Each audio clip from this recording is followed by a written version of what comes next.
जेव्हापासून मी हे घरी बनवलेलं तेल लावते ना, तेव्हापासून माझे केस अजिबातच गळत नाहीत. मी काय करते, थोडीशी मेथी दाणे, कापूर आणि त्यात आपलं खोबरं तेल हे सर्व एकत्र करून गरम करते आणि कोमट करून केसांना लावते, मालिश करून घेते. त्यामुळे केस अजिबातच गळत नाहीत आणि लांब सुद्धा होतात. तुम्ही सुद्धा एकदा नक्कीच ट्राय करा. त्यानंतर दुपारच्या जेवणामध्ये डाळबट्टी बनवते. रेसिपी सुद्धा तुमच्यासोबत शेअर करते.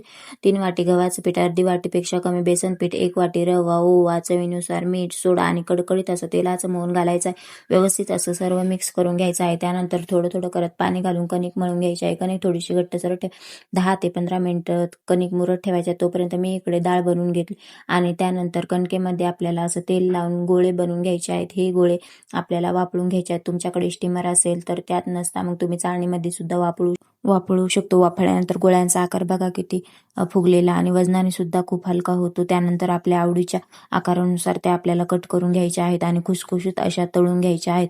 झाली आपली डाळबट्टी बनवून तयार. तर चला मग भेटूया नेक्स्ट व्हिडिओमध्ये. तोपर्यंत बाय.